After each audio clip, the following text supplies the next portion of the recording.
Hello student, आज मैं आपके सामने लेकर आया हूँ ठोस अवस्था का संकुलन क्षमता या दक्षता ज्ञात करने में। तो संकुलन क्षमता या दक्षता क्या होती है, तो पहले इसके बारे में पढ़ेंगे। किसी भी क्रिस्टल जालक में उपस्थित कण क्रिस्टल जालक के कुल आयतन का जितना प्रतिशत भाग घेरते हैं उससे क्रिस्टल जालक की संकुलन क्षमता कहते हैं। ये अपने पास में एक घन दे रखा है, इस घन के अंतर्गत जो गोले उपस्थित है उसके कुल भाग का कितना प्रतिशत भाग घेरते हैं। ठीक है, गोले या कण भी कह सकते हैं, तो वो उसकी कहलाती है संकुलन क्षमता है, संकुलन दक्षता। तो संकुलन दक्षता ज्ञात करने का फॉर्मूला अपने पास में है।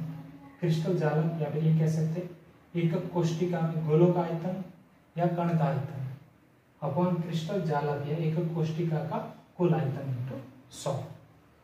तो ये अपने पास में फॉर्मूला है। अब हम क्या करेंगे, अलग अलग उदाहरणों के द्वारा संकुलन क्षमता ज्ञात करेंगे। तो पहला अपने पास में है HCP या CCP या FCC संरचनाओं में संकुलन क्षमता।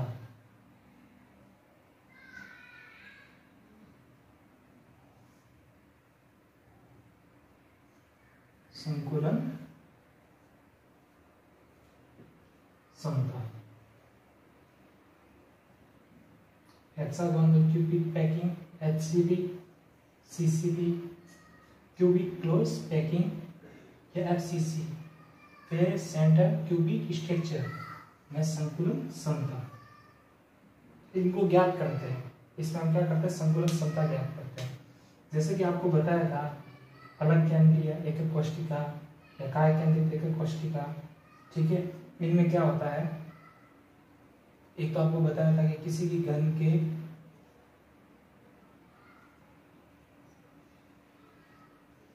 कोनों पर क्या होता है, प्रत्येक कोने पर एक एक कण या एक एक गोला उपस्थित होता है। ठीक है, इसके अलावा नेक्स्ट अपने है फलक केंद्रित। फलक में क्या होता है, प्रत्येक फलक के केंद्र पर भी एक एक गोला उपस्थित होता है। ठीक है, तो एक तो इसके क्या हो गया, कोने पर हुआ एक एक कण उपस्थित, एक एक गोला इसके कोने पर उपस्थित हुआ। ठीक है, और एक कण उपस्थित हुआ उसके केंद्र में। इस तरह से कोने पर भी कण उपस्थित होते हैं और केंद्र में भी उपस्थित होते हैं। ठीक है, इसको हम क्या करते हैं, स्ट्रक्चर के द्वारा ड्रॉ करते हैं। ठीक है, तो एक घन ले लेते हैं पहले तो।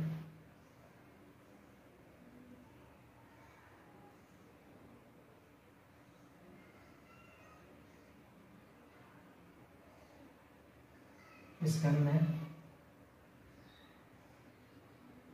हम क्या करते हैं, इस घन में गोले लेते हैं।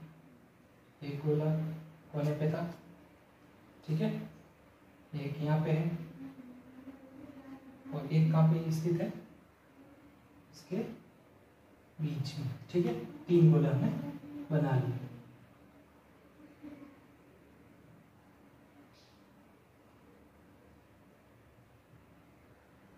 समान साइज के तीन गोले। अब इसको क्या करते हैं, तीनों गोलों को एक सीधी रेखा के द्वारा जोड़ते हैं। जोड़ दिया। अब इस तरह से जोड़ते तो एक ये क्या बन रहा है, समकोण त्रिभुज बन रहा है ये। अब इसका नाम देते थे, इसका नाम देते थे ए, इसका बी और इसका नाम देते सी। ठीक है, तो इस तरह से इसमें ये कण हो जाएंगे और ये इनकी त्रिज्या हो जाएगी। त्रिज्या को किससे प्रदर्शित करते हैं, आर से। तो ये हो जाएगा आर, ये भी हो जाएगा आर, और ये क्या है, व्यास है, नीचे वाले गोले का पूरा व्यास आ रहा है, जिसमें कितने आर आ जाएंगे, 2 आर। और इसकी जो प्रत्येक भुजा है, इस भुजा को किससे प्रदर्शित करते हैं, ए, यानी भुजा की लंबाई को हम ले लेते हैं ए। ये लंबाई भी ये हो जाएगी, ये लंबाई भी ये हो जाएगी, ये भुजा भी ये भुजा भी है, ये भुजा भी है। यानी घन की प्रत्येक भुजा को हम क्या कर देंगे, स्मॉल ए से प्रदर्शित कर लेंगे। ठीक है, यानी एक कोष्टिका के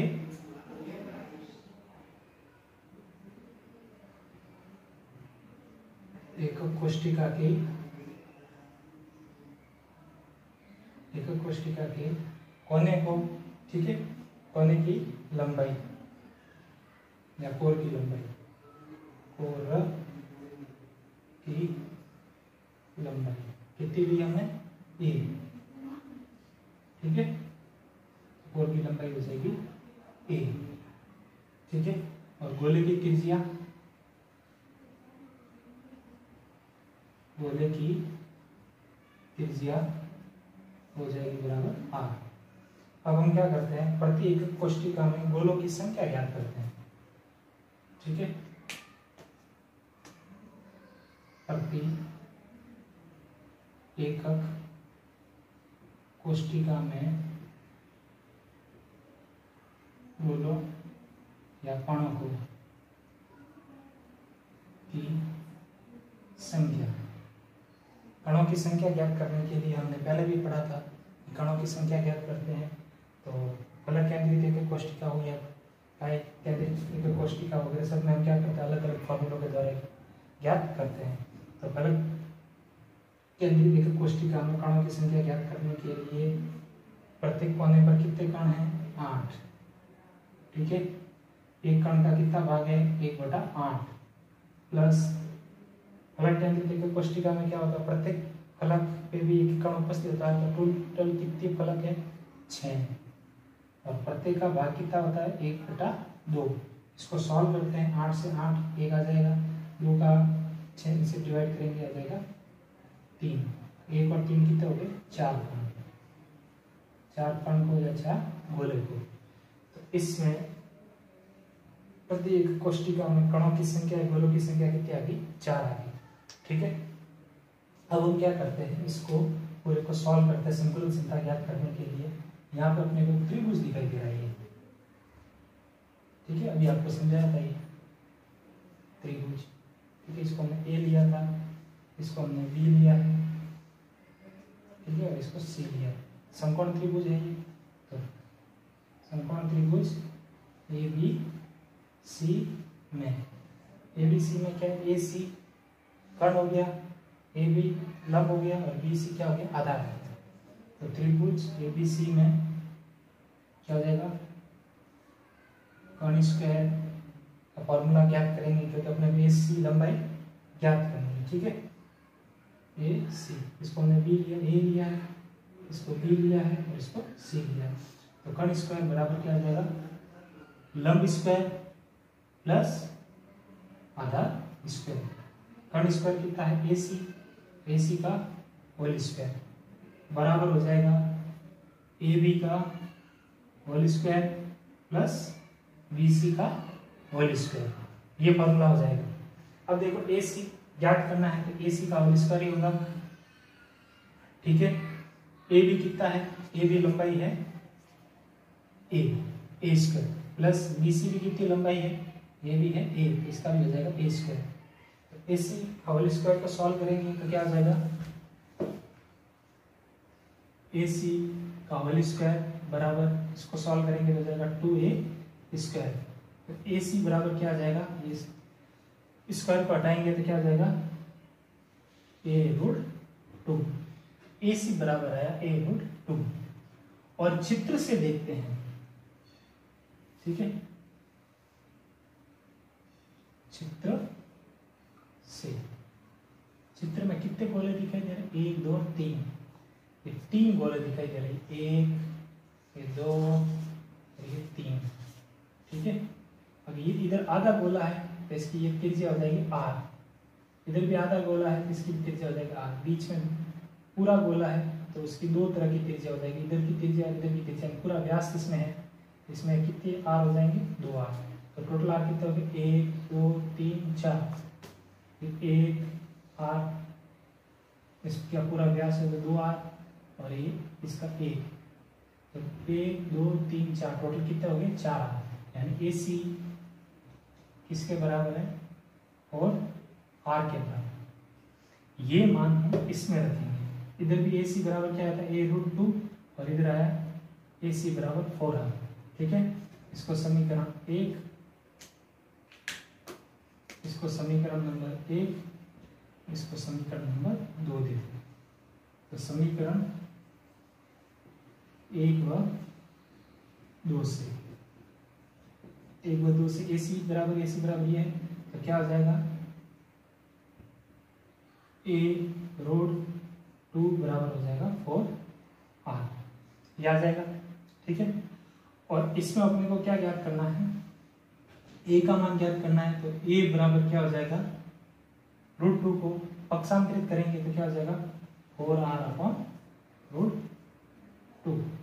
इस तरह से हमने a का मान ज्ञात किया, a का मान ज्ञात हो गया। अब हम क्या करेंगे, संकुलन क्षमता ज्ञात करेंगे। तो संकुलन क्षमता या संकुलन दक्षता भी कह सकते हैं। संकुलन दक्षता बराबर आपके सामने फॉर्मूला है। क्या फॉर्मूला है, क्रिस्टल जालक एकक कोष्टिका में गोलोक आयतन अपॉन क्रिस्टल जालक एकक कोष्टिका का कुल आयतन। ठीक है, शॉर्टकट में लिख देते हैं, एकक कोष्टिका में गोलोक का आयतन अपॉन एकक कोष्टिका का कुल आयतन इंटू 100। ठीक है, इसको मैथमेटिक्स में किस तरह से लिखेंगे, z एकक कोष्टिका में गोलोक की संख्या z इंटू गोलोक आयतन क्या होता है 4/3 पाई r क्यूब। तो फॉर्मूला लग जाएगा 4/3 पाई r क्यूब अपॉन एकक कोष्टिका कुल आयतन। कुल आयतन को किससे प्रदर्शित करते हैं, v। तो v इज इक्वल टू क्या होता है a क्यूब। ठीक है, तो डायरेक्ट लिख देते हैं a क्यूब। तो एकक कोष्टिका का कुल आयतन हो जाएगा a क्यूब इंटू 100। ठीक है, अब इसको सॉल्व करते हैं, एक का मान रखते हैं। z हमने क्या किया था, ये प्रति एकक कोष्टिका में गोलों की संख्या थी जिसे z से प्रदर्शित करते हैं। ठीक है, तो ये मान कितना आया था 4, फिर z की जगह रहेगा 4 इंटू फॉर्मूला 4/3, 4/3 का 4 ऊपर आ जाएगा, 3 को लिख देंगे नीचे इंटू पाई। ठीक है, या पाई का भी मान लिख देते हैं, पाई का मान कितना होता है 22/7, 22 ऊपर आ जाएगा 7 नीचे r क्यूब r क्यूब। ठीक है, इंटू 100 का 100 नीचे की तरफ क्या a क्यूब। अब a की वैल्यू कितनी आई है, a की यहाँ आई है 4r/√2, 4r/√2। तो ये लिख देते हैं, तो 4r a क्यूब है, तो ये हो जाएगा 4r का होल क्यूब और √2 है, तो √2 ऊपर की तरफ चला जाएगा क्योंकि अपॉन में दे रखा है। अपॉन की संख्या ऊपर में लिखते तो नीचे वाली संख्या ऊपर की तरफ चली जाती है। तो ये हो जाएगा इंटू √2 का होल क्यूब। अब इसको काटते हैं, जो कटता होगा इसको काटेंगे। ठीक है, 4r का होल क्यूब है, इसको आप चाहो इस तरह से लिख सकते हैं, 4r को 4 × 4 × 4 होल क्यूब था, इसे 3 बार लिख दिया इंटू r क्यूब, इस तरह से लिख सकते हैं। r क्यूब से r क्यूब कैंसिल आउट हो जाएगा, 4 से 4, इस वापस 4 से 4। ठीक है, इस तरह से इसको सॉल्व कर देंगे, पूरे को सॉल्व करेंगे तो लास्ट में आंसर आएगा 74%। आप सॉल्व करके देख लेना, लास्ट में इसका 74 आंसर आएगा। इस तरह से बलक केंद्रित एकक कोष्टिका FCC हुई। ठीक है, या फिर CCP का केंद्रित एकक कोष्टिका। ठीक है, HCP हुई, सॉरी काय केंद्रित एकक कोष्टिका नहीं, क्यूबिक क्लोज पैकिंग। ठीक है, हेक्सागोनल क्यूबिक पैकिंग, षटकोणीय सिंबल संरचना और घनीय सिंबल संरचना। ठीक है, और फलक केंद्रित एकक कोष्टिका, इन सभी की संकुलन क्षमता की 74%। इस तरह से हमने इसकी संकुलन क्षमता ज्ञात की। अब हम क्या करते हैं, तो हम लेते हैं काय केंद्रित एकक कोष्टिका।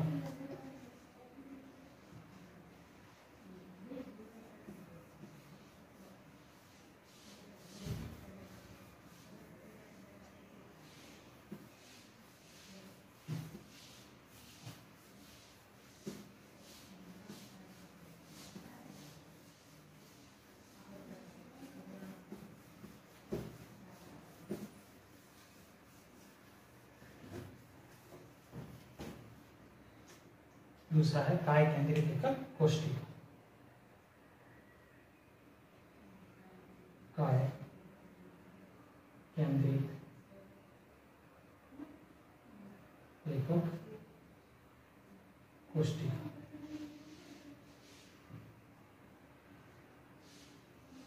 BCC body cubic cent. काय केंद्रित एकक कोष्टिका तो अपने को क्या करनी है, संकुलन क्षमता ज्ञात करनी है। पहले इसका डायग्राम ले लेते हैं, एक घन लेते हैं। काय केंद्रित एकक कोष्टिका में क्या होता है, 8 कोनों पर एक एक कण उपस्थित होता है। ठीक है, 8 कोनों पर एक एक कण उपस्थित होता है और काय केंद्रित में घन के केंद्र में एक कण उपस्थित होता है।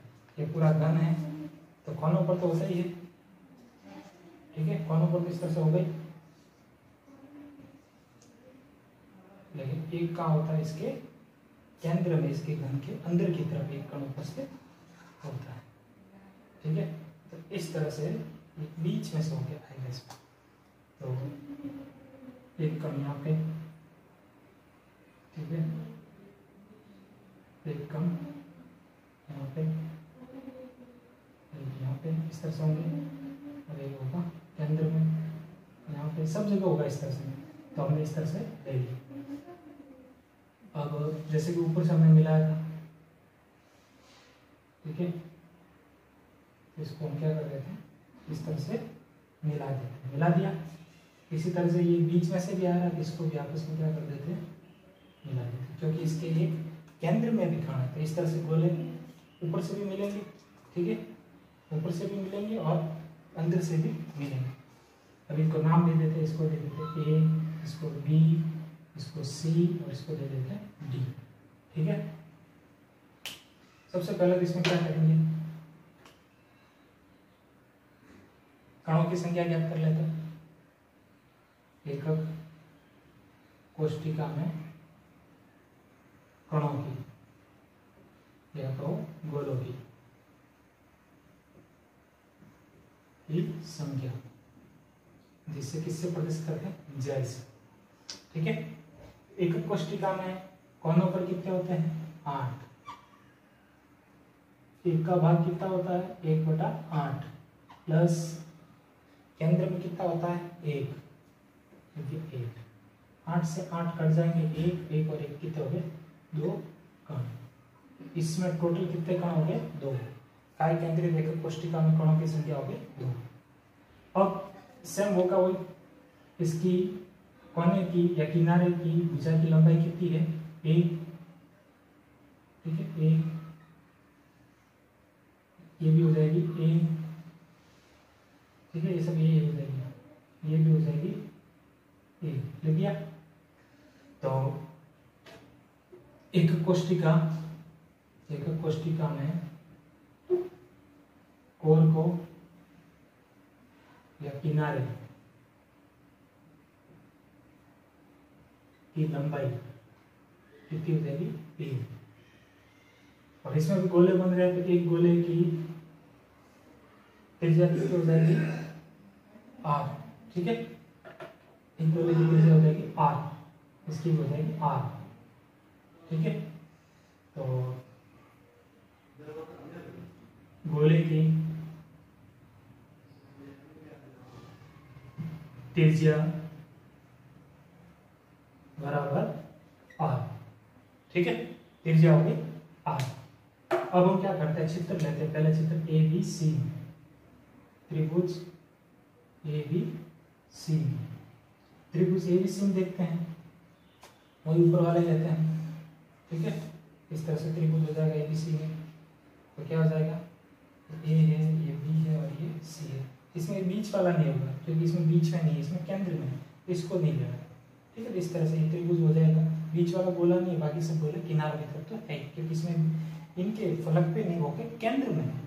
ठीक है, तो त्रिभुज ABC में क्या हो जाएगा, AC स्क्वायर यानी कर्ण स्क्वायर बराबर लंब स्क्वायर प्लस आधार स्क्वायर। तो AC स्क्वायर बराबर हो जाएगा AB का होल स्क्वायर प्लस BC का होल स्क्वायर। अब फॉर्मूले मान रखते हैं, AB कितना है, AB है A स्क्वायर यानी ए सी स्क्वायर बराबर हो जाएगा ए स्क्वायर, तो ए सी स्क्वायर बराबर हो जाएगा ए स्क्वायर, ये भी कितना हो जाएगा ए स्क्वायर प्लस, या फिर डायरेक्ट लिख देते हैं ये ए बी स्क्वायर मान दे रखा है, ए बी स्क्वायर बराबर क्या हो जाएगा A square plus B C square बराबर कितना देगा ए स्क्वायर, तो ए सी स्क्वायर बराबर हो जाएगा ए स्क्वायर कितना हो जाएगा 2a स्क्वायर, तो ए सी बराबर कितना हो जाएगा, या फिर ए सी स्क्वायर ही रहने देते हैं, ठीक है ये हो जाएगा। अब हम लेते हैं त्रिभुज ए, ठीक है, दूसरा त्रिभुज कौन सा लेते हैं, इस तरह से बन रहा है, इस त्रिभुज को हम क्या करते हैं लेते हैं, ठीक है। तो ये त्रिभुज हो जाएगा अपने ए सी और डी, दूसरा त्रिभुज ले लेते हैं ए सी और डी, त्रिभुज ए सी डी, त्रिभुज ए सी डी। अब त्रिभुज ए सी डी है, अब देखो ये हमने लिया था ए लिया था, ये सी लिया था, ये बी लिया था, इस तरह से इसमें तो ये त्रिभुज ए बी सी में तो ये क्या था कर्ण था, लेकिन अब हम क्या ले रहे हैं अंदर की तरफ ले रहे थे, ये डी वाला भाग है, तो डी में इस तरह से देखते तो ऊपर की तरफ ये अब क्या बन रहा है लंब बन रहा है, ठीक है, और ये अंदर की तरफ आएगा ये कर्ण बनेगा और ये क्या बन जाएगा आधार बन जाएगा, ये आधार हो गया, ये लंब हो गया, क्योंकि यहाँ से 90 डिग्री है इसलिए लंब हो जाएगा, ये आधार हो जाएगा, और अंदर की तरफ क्या हो जाएगा कर्ण स्क्वायर हो जाएगा, यानी ए सी तो हो जाएगा लंब, सी डी क्या हो जाएगा आधार, और ये अंदर की तरफ क्या हो जाएगा कर्ण स्क्वायर। तो इसमें फॉर्मूले में हो जाएगा कर्ण स्क्वायर बराबर क्या हो जाएगा, कर्ण स्क्वायर हो जाएगा ए डी स्क्वायर बराबर लंब क्या हो जाएगा ए सी का होल स्क्वायर प्लस आधार क्या हो जाएगा सी डी का होल स्क्वायर। और फॉर्मूला मान रखते हैं ए सी स्क्वायर कितना था 2a square plus C D कितना है, सी डी देखो ये सी डी, तो ये भी एक कोर की लंबाई है, किनारे की लंबाई है, इसलिए ये भी ए होगी, तो ये हो गया ए स्क्वायर। सॉल्व करेंगे 2a स्क्वायर प्लस ए स्क्वायर बराबर कितना हो जाएगा 3a स्क्वायर, तो ये 3a स्क्वायर किसके बराबर है एडी का होल स्क्वायर के बराबर, ठीक है। अब इसमें भी ये क्या है तीन कण दिखाई दे रहे हैं, ये दूर दूर नहीं होते पास पास में होते हैं, ठीक है, ये अंदर की तरफ भी ये भी इसी तरह से होंगे, ठीक है, ये पूरा इस तरह से होगा, ये भी पूरा इस तरह से होगा, और अंदर की तरफ होगा वो भी पूरा होगा, तो इसमें भी टोटल कितने बनेंगे, यानी इस तरह से बन सकते हैं, इसमें बता देता हूँ, ये बड़े बड़े होंगे, ये 2 और ये 3, इस तरह से 3 गोले इसमें होंगे, 3 गोले होंगे, 3 गोले होंगे, तो इसमें एक की त्रिज्या आर, इसका पूरा व्यास आ रहा है, इसलिए इसमें कितना आर होंगे 2 आर, और इसकी क्या आ रही है त्रिज्या इसलिए आर, तो टोटल कितना आर होंगे 1 2 3 4, टोटल 4 आर आ गए। एंड एडी चित्र से हम देखते हैं, तो एडी किसके बराबर होगा, एडी बराबर होगा 4 R, 1 R 2 R 3 R 4 4 R, ठीक है। तो पहले वाले को दे देते हैं समीकरण नंबर 1 और सेकंड वाले को दे देते हैं समीकरण नंबर 2। इसको हमने सॉल्व किया था एडी स्क्वायर बराबर 3a स्क्वायर आया, लेकिन यहाँ पे एडी का मान है इसलिए दोनों को बराबर लाना पड़ेगा, तो इसको भी एडी बराबर करते हैं, तो एडी बराबर क्या हो जाएगा इस एडी का होल स्क्वायर हटेगा तो इसके ऊपर आ जाएगा a√3 ये आ जाएगा। तो देखो ये भी एडी और ये भी एडी, इसको दे देते समीकरण नंबर 1, इस वाले को दे देते, तो ये हो जाएगा समीकरण नंबर 2। तो समीकरण नंबर 1 और 2 से, समीकरण 1 और 2 से क्या होगा एडी एडी दोनों बराबर है, तो हम कह सकेंगे a√3 किसके बराबर है 4r, ठीक है। अब a की वैल्यू ज्ञात करनी है, तो a बराबर हो जाएगा 4r√3 उधर जाएगा तो जाएगा 4r/√3, इसकी वैल्यू आ जाएगी। अब इसकी संकुलन दक्षता ज्ञात करते हैं, ठीक है। तो संकुलन दक्षता ऐसे कोई कोष्ठिका की संकुलन दक्षता या संकुलन क्षमता, तो इस एक कोष्ठिका की संकुलन दक्षता हो जाएगी, संकुलन दक्षता बराबर एकक कोष्ठिका में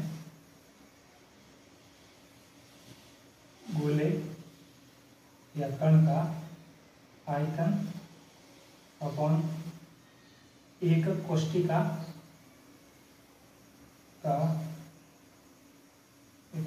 के कुल गोलों का आयतन इंटू 100। ठीक है, ये हो जाएगा। अब इसको सॉल्व करते हैं, मान रखते हैं इसमें अंदर, तो गणितीय रूप में ये क्या हो जाएगा, z इंटू एकक कोष्ठिका गोले का आयतन क्या होता है, गोले का आयतन होता है 4/3 पाई r क्यूब अपॉन एकक कोष्ठिका का कुल आयतन v को या a क्यूब इंटू 100। ठीक है, अब इसमें वैल्यू रखते हैं एक की, z यानी कणों की संख्या कितनी आई थी, z बराबर आई थी 2 कण, तो लिख दिया 2 कण इंटू 4 अपॉन 3। पाई का मान कितना होता है 22/7, 22 ऊपर आ जाएगा 7 आ जाएगा नीचे, r क्यूब का r क्यूब। ठीक है, अपॉन a क्यूब, अब a कितना है 4/3 पाई r क्यूब, तो 4 का होल क्यूब। ठीक है, और √3 का भी क्या हो जाएगा होल क्यूब, या अपॉन में, या तो नीचे की तरफ अपॉन में, या ऊपर की तरफ लिख दो, ऊपर की तरफ लिख देते हैं √3 का होल क्यूब इंटू 100। अब इसको सॉल्व करते हैं। ठीक है, सॉल्व करेंगे इसको पूरे को, तो कितना आ जाएगा, ये 4r, हमने से 4 क्यूब किया, 4r होल क्यूब इस तरह से। अब देखो ये r क्यूब से r क्यूब कैंसिल आउट हो जाएगा, इस तरह से 4 से 4 कट जाएंगे, पूरे को काटोगे वगैरह करोगे, तो ये पूरे को लास्ट फाइनल आंसर इसका हो जाएगा 68%। इस तरह से आप सॉल्व करके देख लेना। ये बोर्ड 2020 में इसका क्वेश्चंस भी आया होगा, बोर्ड 2020 में, फिलहाल इसी साल एग्जाम में है कि काय केंद्रित एकक कोष्ठिका की संकुलन दक्षता ज्ञात कीजिए। ठीक है, काय केंद्रित एकक कोष्ठिका की संकुलन दक्षता ज्ञात कीजिए, बोर्ड 2020 में इसी साल आया है। ठीक है, इस तरह से हमने HCP यानी फलक केंद्रित एकक कोष्ठिका, FCC दूसरा, काय केंद्रित एकक कोष्ठिका BCC में संकुलन दक्षता ज्ञात की। लास्ट है, ठीक है, तीसरा